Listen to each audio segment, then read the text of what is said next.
నమస్తే, welcome to Aadan మరో కోణం. నేను కిషోర్ కుమార్.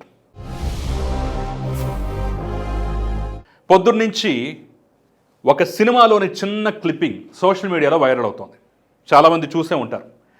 బాలకృష్ణ నటించినటువంటి లక్ష్మీ నరసింహ అనే సినిమాలో ఒక ఫేమస్ సీన్ ఉంది. అదే క్లైమాక్స్లో విలన్ పారిపోయేందుకు, పోలీసుల నుంచి తప్పించుకునేందుకు చేసేటటువంటి ప్రయత్నంలో భాగంగా ఆ విలన్ క్యారెక్టర్ వేసినటువంటి ప్రకాష్ రాజ్ అలా పారిపోతున్నటువంటి జర్నీలో భాగంగా కొంత దూరం వెళ్ళిన తర్వాత కారును మార్చేయడం, ఇంకొంత దూరం వెళ్ళిన తర్వాత కారును మార్చేయడం, అలా కార్ల మీద కార్లు మార్చేస్తూ మొత్తానికి హీరో నుంచి తప్పించుకునేటువంటి ప్రయత్నం అయితే చేస్తూ ఉంటాడనమాట. సో యాస్టిస్గా డిట్టో, అసలు ఏ మాత్రం ఒక చిన్న అంశం కూడా మారకుండా దీన్ని నిజ జీవితంలో మనం చూడాలి అనుకుంటే ప్రస్తుతం పిన్నెల్లి రామకృష్ణారెడ్డి, మాచర్ల ఎమ్మెల్యే పిన్నెల్లి రామకృష్ణారెడ్డి పరిస్థితిని చూస్తే డిట్టో యాస్టిస్గా ఈయన్ని సినిమా చూసి ఇన్స్పైర్ అయిపోయి మరి ఈ విధంగా ప్రయత్నం చేస్తున్నాడేమో అని చెప్పేసి భావన అయితే కలక్కమారదు. మరికొద్దిసేపట్లోనే పిన్నెల్లి రామకృష్ణారెడ్డి అరెస్ట్ అయ్యేటువంటి అవకాశాలు అయితే చాలా స్పష్టంగా ఉన్నట్లుగా అయితే సమాచారం అందుతోంది. ఇప్పటికే ఆయన్ని అరెస్టు చేశారు, కానీ గోప్యంగా ఉంచారు. పరిస్థితుల దృష్ట్యా కొద్దిసేపట్లోనే మీడియా ముందుకు ప్రవేశపెట్టే అవకాశం, లేదంటే పోలీసులు మీడియా ముందుకు వచ్చి అరెస్టు చేసిన విషయాన్ని ధృవీకరించే ఛాన్స్ ఉన్నట్లుగా అయితే కూడా ఒక స్పష్టమైన వార్తా కథనమే తెలుస్తోంది. మేము కూడా మా నెట్వర్క్ ద్వారా అటు సంగారెడ్డి ఎస్పీని, అటు పల్నాడులో ముఖ్యంగా గురజాల డిఎస్పీని కూడా సంప్రదించే ప్రయత్నం చేసినప్పుడు రెండు వేరు రకాలైనటువంటి ఇన్ఫర్మేషన్స్ కూడా వచ్చాయి. ఏంటా ఇన్ఫర్మేషన్స్, అసలు ఏంటో కూడా నేను ఈ వీడియోలో క్లుప్తంగా చెప్పేటటువంటి ప్రయత్నం అయితే చేస్తాను. అంతకన్నా ముందు ఒక రెండు విషయాలు అయితే ఇక్కడ మనం మాట్లాడుకోవాలి, చర్చించుకోవాలి. అదేంటంటే నంబర్ 1, ఈరోజు పిన్నెల్లి రామకృష్ణారెడ్డికి ఈ పరిస్థితి ఎందుకు వచ్చింది? అసలు ఆ వీడియో, ఎలక్షన్స్లో జరిగినటువంటి ఆ దమనకాండ, ఈవీఎం ధ్వంసం చేసే వీడియో ఏ విధంగా బయటకు వచ్చింది, దాని వెనక ఎవరున్నారు అనేది మొదటి ప్రశ్న అయితే, రెండో ప్రశ్న, పిన్నెల్లి రామకృష్ణారెడ్డిని ఇప్పటికీ కూడా కాపాడేందుకు, తప్పించేందుకు ఎవరు ప్రయత్నం చేస్తున్నారు, ఆ ప్రయత్నంలో వాళ్ళు సక్సెస్ అయ్యారా, ఫెయిల్ అయ్యారా అనేది కూడా ప్రధానంగా చెప్పుకోవాల్సినటువంటి అంశం. సో ఈ వీడియోలో నేను ఈ రెండు అంశాలని, నాకు తెలిసిన సమాచారాన్ని మీకు చెప్పేటటువంటి ప్రయత్నం చేస్తాను. కుండబద్దలు కొట్టేలాగా అసలు నిజాలు బయటకు తీసుకొచ్చే ప్రయత్నం చేస్తాను. దయచేసి ఎక్కడా స్కిప్ చేయకుండా ఈ వీడియో ఆశాంతం చూసేటటువంటి ప్రయత్నం కూడా మీరు చేసి మీ అభిప్రాయాన్ని ఫైనల్గా నా కామెంట్ రూపంలో అయితే తెలియజేయండి. నంబర్ 1, అసలు ఈ వీడియో ఎలా బయటకు వచ్చింది, పిన్నెల్లి రామకృష్ణారెడ్డికి ఈ పరిస్థితి కారణం ఏంటని చెప్పేసి మనం చూసినట్లయితే ఒక ఆసక్తికరమైనటువంటి కథనం కూడా వస్తుంది. అదేంటంటే ఈ మొత్తం ఎపిసోడ్ వెనక, అంటే ఈ బండారం బయటపడటానికి ఈ మొత్తం ఎపిసోడ్ వెనక ఒక కీలక వ్యక్తి ఉన్నారట. ఆయన మరెవరో కాదు, డాక్టర్ నిమ్మగడ్డ రమేష్ కుమార్ అని చెప్పేసి అయితే చాలా స్పష్టంగా సమాచారం తెలుస్తుంది. అదేంటి, మాజీ ఎస్సీసీకి ఇప్పుడు ఈ పరిస్థితికి ఏ విధంగా లింక్ పెడతారని చెప్పేసి మీకు డౌట్ రావచ్చు. అక్కడికే వస్తుంది. ఆయన రిటైర్ అయిపోయిన తర్వాత ఎలక్షన్ వాచ్ పేరుతోటి, ఇంకా కొన్ని చైతన్య వేదికల పేరుతోటి ఆయన ఆంధ్రప్రదేశ్లో ఓటర్ లిస్టు మీద, ఎలక్షన్స్ మీద కొంత గట్టిగానే పోరాటం చేస్తున్న పరిస్థితి మనం కొన్నాళ్ళుగా చూస్తూనే ఉన్నాం. ఈ నేపథ్యంలోనే ఎలక్షన్స్ రోజు నిమ్మగడ్డ రమేష్ కుమార్ తన ఎలక్షన్ వాచ్ టీం ద్వారా అనేక అంశాలను పరిశీలిస్తున్నారు. మాచర్లలో అరాచకం జరిగినప్పుడు దాని మీద ఎక్కువ దృష్టి పెట్టినట్టుగా తెలుస్తోంది. మాచర్లలో స్వయంగా పిన్నెల్లి రామకృష్ణారెడ్డి వెళ్ళి ఒక బూత్లో అరాచకం సృష్టించిన సంగతి, మరో బూత్లో, అది కూడా తన సొంత గ్రామంలో ఉన్నటువంటి ఒక బూత్లో అక్కడికి వెళ్ళి లోపల తెలుగుదేశం పార్టీ ఏజెంట్ని దూషించి కొట్టినటువంటి పరిస్థితి మనం వార్తా కథనాల రూపంలో చూసాం. కానీ దీనికి సాక్ష్యాలు కానీ ఆధారాలు కానీ లభ్యం కానటువంటి పరిస్థితి. ఈ నేపథ్యంలోనే అక్కడ జరిగినటువంటి సంఘటనలన్నింటినీ పోసగుచ్చినట్లుగా వివరిస్తూ ఏకంగా కేంద్ర ఎన్నికల కమిషన్కి, చీఫ్ ఎన్నికల కమిషనర్కి ఆయన లెటర్లు రాసి పిటిషన్లు పెట్టి ఇక్కడి నుంచి ఒత్తిడి తీసుకొచ్చేటటువంటి ప్రయత్నం అయితే చేశారట. అప్పుడు కేంద్ర ఎన్నికల సంఘంలో కూడా చలనం వచ్చి, ఏంటి నాకు కంప్లైంట్లు వస్తున్నాయి, ఆంధ్రప్రదేశ్లో పలానా మాచర్ల ప్రాంతంలో, పలానా పల్నాడు ప్రాంతంలో ఇన్ని అరాచకాలు జరిగాయట, స్వయంగా అక్కడ ఎమ్మెల్యేని ఇంత దారుణానికి పాల్పడ్డాడట, నిజానిజాలు బయటికి తీయండి అని చెప్పేసి అక్కడి నుంచి ఒక కీలకమైనటువంటి ఆదేశం అయితే రాష్ట్ర ఎన్నికల కమిషన్కి వచ్చింది. మీకు ఒక్కసారి ఆ ఆర్డర్ కూడా మనం చూసుకున్నట్లయితే 13వ తారీఖు ఎలక్షన్స్ జరిగాయి. 20వ తారీఖున పిన్నెల్లి రామకృష్ణారెడ్డి మీద కేసు నమోదైనట్లుగా రాష్ట్రంలో ఉన్నటువంటి ఎన్నికల అధికారి తెలియజేశారు. 13 జరిగితే 20వ తారీఖు అంటే ఇన్ని రోజులు గ్యాప్ ఎందుకు వచ్చిందంటే ఆయన చెప్పిన సమాధానం ఒక విచిత్రమైనటువంటి సమాధానం. ఆ అధికారుల యొక్క బదిలీ, అక్కడ వాళ్ళ మీద వేటు వేసిన తీరు, ఇవన్నీ మీరు చూస్తూనే ఉన్నారు కదా, కాబట్టి కొంచెం కేసు నమోదు చేయడానికి ఆలస్యమైంది అనేటటువంటి అంశాన్ని అయితే మీడియా ముందుకు వచ్చి చెప్పి వివరించారు. అసలు పాయింట్ అయితే అది కాదు. 15వ తారీఖున 13న ఎన్నికలు జరిగితే 15వ తారీఖునే పీఓ అంటే అక్కడ ప్రిసైడింగ్ ఆఫీసర్ ఎవరైతే ఉన్నారో అతను కంప్లైంట్ కూడా చేశాడట. అయితే ఆ కంప్లైంట్లో చాలా తెలివిగా ఎవరో గుర్తు తెలియని వ్యక్తులు వచ్చి ఈవీఎంను ధ్వంసం చేశారు అని చెప్పేసి తన మీదకు రాకుండా, అలాగని పిన్నెల్లి రామకృష్ణారెడ్డి మీదకు కూడా రాకుండా కొంత మధ్య మార్గంగా ఒక కంప్లైంట్ ఇచ్చారు.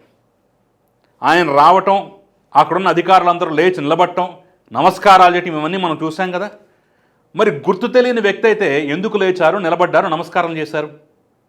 మాచర్ల ఎమ్మెల్యే అనే వ్యక్తి రాష్ట్రం మొత్తానికి తెలిసిన వ్యక్తే, అతన్ని గుర్తించలేని పరిస్థితులు లేవు.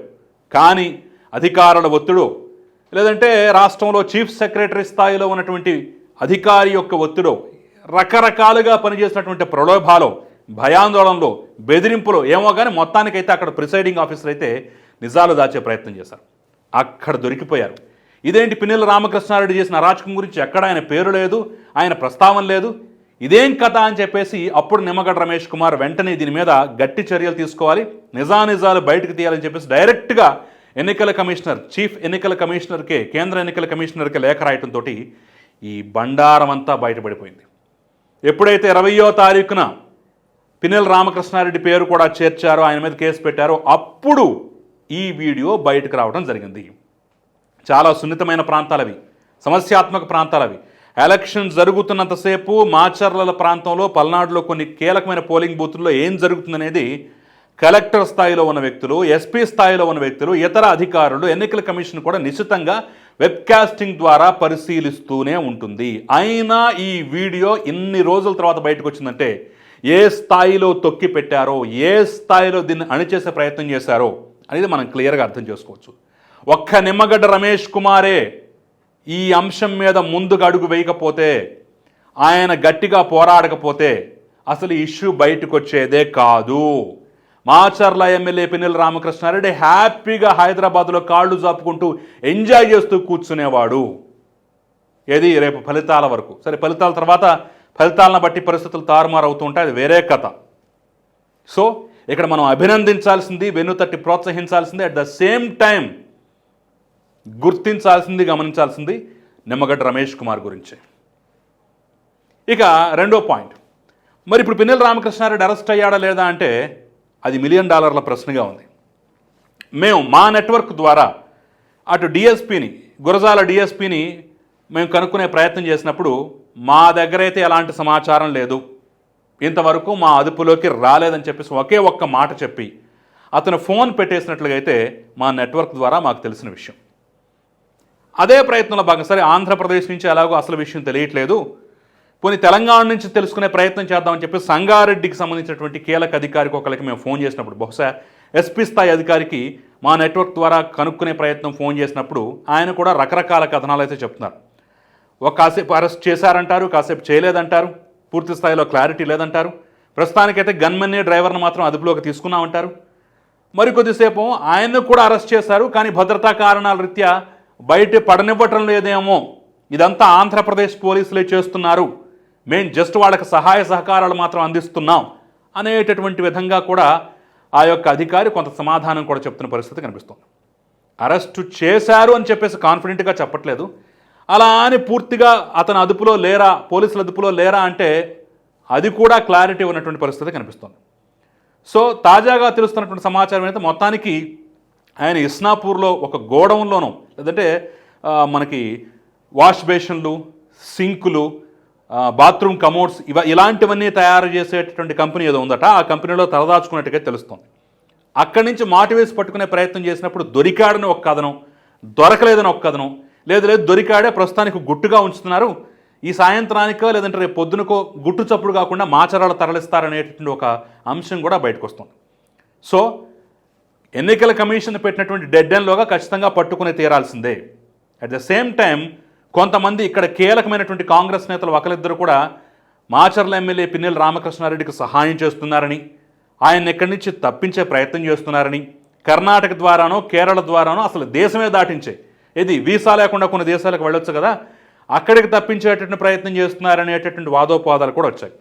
అయితే లుకౌట్ నోటీసులు జారీ చేసిన క్రమంలో అదంత ఈజీ అయినటువంటి టాస్క్ కాదు. కానీ మన రాజకీయ నాయకులు తలుచుకుంటే అది పెద్ద అసాధ్యం కూడా కాదు. అయితే చిక్కి జైలు పాలవటం లేదంటే తప్పించుకుని దేశం విడిచి పారిపోవటం తప్ప పెన్నెల రామకృష్ణారెడ్డికి అయితే మరో ఛాన్స్ అయితే లేని పరిస్థితి మనం స్పష్టంగా గమనించవచ్చు. సో క్లియర్, నిమ్మగడ్డ రమేష్ కుమార్ పోరాటం వల్లనే ఈరోజు ఈ అంశం బయటకు వచ్చింది, వీడియోలు బయటకు వచ్చాయి. ఎలక్షన్ కమిషన్ మీద ఒత్తిడి పెరిగి చివరికి 10 సెక్షన్లు పెట్టి మరీ 10 సెక్షన్లు నమోదు చేసి మరీ అతని మీద కేసు అయ్యి ఈరోజు జైలుకి వెళ్లాల్సినటువంటి పరిస్థితి అయితే పిన్నెల రామకృష్ణారెడ్డికి దాపురించిన పరిస్థితిని మనం చూడొచ్చు. ఒకవేళ కేసులో కనుక శిక్ష పడినట్టయితే 7 సంవత్సరాలకు తగ్గకుండా శిక్ష పడేటువంటి అవకాశం ఉన్నట్లుగా చాలా స్పష్టంగా తెలుస్తోంది.